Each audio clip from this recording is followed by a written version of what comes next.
Lamar Barber, the stands are packed and the players are pumped. And these are the kind of games that players and fans live for, to play under the lights in front of the community that supports them. We'll have full coverage on a game against Eastern Illinois and the University of Illinois. Thanks for watching. Your WEIU Sports Watch Report is coming up next.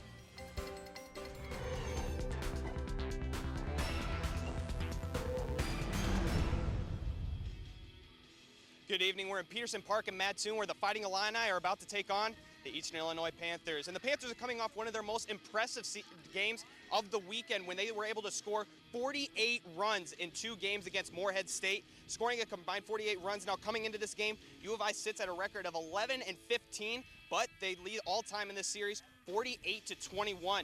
Last year was the first meeting between the two at this park, and it took 10 innings to decide that one, but the Illini walked away with a victory, 6-1. Now, to decide on how they're going to exactly go about this strategy, we're here with head coach Jimmy Smits. Now, Jim, what exactly are you guys going to have to do against this Illini squad? Well, Kyle, they come at you with fastballs. I mean, that's their mentality. We swung the bats really well at Morehead, like you mentioned, and we talked about it. We just got to be aggressive on the fastball. We really did it last weekend, and hopefully we can do it again tonight. All right, now, what exactly, I was understanding that it's your idea that you guys decided to play here in Mattoon. Now, can you tell me a little bit what exactly, what was your thought process in playing this game here? Well, you know, this is a big game, and obviously, you know, you want to see a lot of people come to the game. 3 o'clock at Eastern, it's hard to get people out there. So I called Coach Hartlib and said, hey, let's try to make a fun night. It's been phenomenal. It's really been phenomenal. We've had a great time. A lot of kids come out, sign autographs, get to meet the players. Foul balls are free. So trying to give them a college experience up here in the north where they're able to really enjoy it. So it's been great. Mattoon's a great city, and they really welcome this. So we'll continue to do this. All right, now tell me a little bit about the starting pitcher. We got Joe Greenfield, the freshman on the mound. What can you tell us about him? You know, he's really been a surprise for us. He pitched against Indiana State a couple weeks ago. He tends to command both sides of the plate, so keeping the ball down. It's a little windy today, so we thought that would be better. Also, he does a great job with the running game. Illinois runs, put a lot of pressure on us, so we just felt he was the best guy to match up, and as Joe pitches the way he's done for us, we'll be fine. All right, now last question, Coach. This last weekend you guys had a big series against Morehead. You guys think you guys are going to be able to keep the bats alive?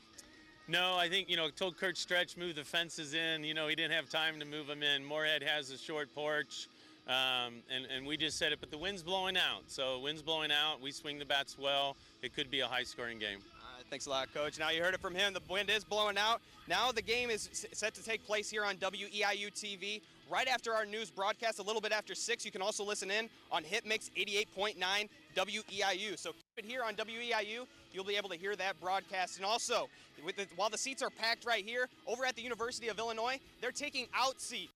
A little more than 2,000 seats will be moved from the University of Illinois football stadium because they're getting too old. Illinois spokesperson Kent Brown says the seats were installed in 1982 and were only intended to be there temporarily. The seats aren't unsafe yet, but they say they have the potential to become dangerous in the near future. Now, also tonight, they say that they have enough runners, but they're still in need of having running volunteers. Officials say with the Christie Clinic of Illinois Marathon, say they're still in need short 63 volunteers for this year's marathon. They say if you would like to volunteer, visit www.illinoismarathon.com and click on the volunteer link.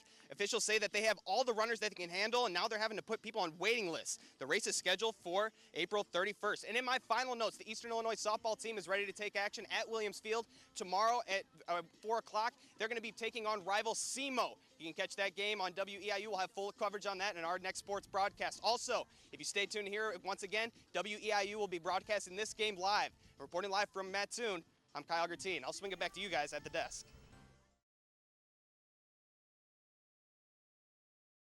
Lamar, after leading the Panthers to 2 victories over Jacksonville State, she deserves this award, but this isn't the first time that she's received it. Thanks for watching. Your WEIU Sports Watch Report is coming up next.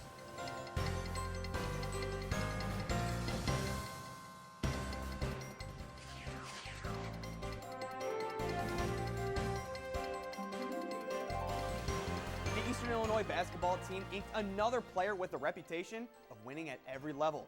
Panther head coach Mike Miller added perimeter play with the signing of Trent Thomas. Thomas is a 6'4" swing guard who played this past season at North Dakota State College of Science and led the team to a 25-6 record. He averaged above 13 points a game and shot 45% from the field and 41% from behind the arc. Thomas is the 5th player to sign with Eastern so far this season. And as if getting both wins this past weekend while taking the Ohio Valley Conference title wasn't enough, Eastern softball ace Amber May can now put another award on that shelf. The senior slinger was named the Adidas Pitcher of the Week, and that's the 5th time this year that she's been named the best in the OVC. This past weekend, she led up 3 earned runs in both of her appearances while going the distance in both of her starts. On the year, Amber has 20 wins with an ERA of 1.31. Talk about going out on a strong note for the senior. You know, always something special to win that, especially being my last year. I've gotten more this year than I have my entire career here. So knowing that I'm doing the right things, and you know, that's what I've always aimed for, is pitcher of the year in OVC, and I think I'm making my way up there and trying to take the little steps to get there. In order to take sole possession of the OVC, the Panthers will have to win one of their games during their doubleheader against Morehead State. Game time is set for 1 at Williams Field in Charleston. And most of the time, winning leads to higher rankings, but for the Mattoon softball team, winning games is not enough. In the latest Illinois Coaches Association softball rankings, Mattoon High School has dropped 1 spot from number 10 to the number 11 in Class 3A. Mattoon is currently riding a 9-game winning streak and still dropped down in the Class 3A rankings. On the season, Mattoon has an overall record of 12-2. And staying in the county, the Charleston High School baseball team is having quite the year as well. Currently, they're undefeated in the Apollo Conference. And one big reason for their success is their plate appearances. For instance, Evan Clark so far this season has 12 home runs, which has already tied the school record for the most bombs hit in a season. Now, staying undefeated will be the real challenge. The next 2 weekends, they'll face 2 of the stronger teams in the Apollo Conference, Effingham and Mount Zion. Game time for the Effingham game will be Saturday at 11. And the University of Illinois men's golf team has won another conference title, and their coach is being recognized for what they've done. Head men's golf coach Mike Small has earned the Big Ten Golf Coach of the Year award. This is the 3rd straight season winning this award and the 4th throughout his entire career. And being ranked the top 15 throughout the entire season, he was able to get his team recognized nationally. And with one coach being awarded, another coach will be embarking on his last year as the Eastern Illinois head football coach. It's been announced that the 2011 EIU football tickets are now on sale. This was Bob Spoo's last year, and he has coached the team for a quarter of a century. For more information on purchasing game day tickets, call 217-581-2106, or you can visit their website at www.eiupanthers.com. And in my final note, Chicago basketball fans knew it was coming, and now it's official. Bulls All-Star point guard Derrick Rose was named the NBA's Most Valuable Player award earlier today. The Chi-Town superstar averaged 27 points and just under 7 assists per game and led his team to the first-place finish in the Eastern Conference regular season. The next time you'll see Rose and the Bulls will be tomorrow night at 7. And that's all for sports. I'll shoot it back to you guys at the desk.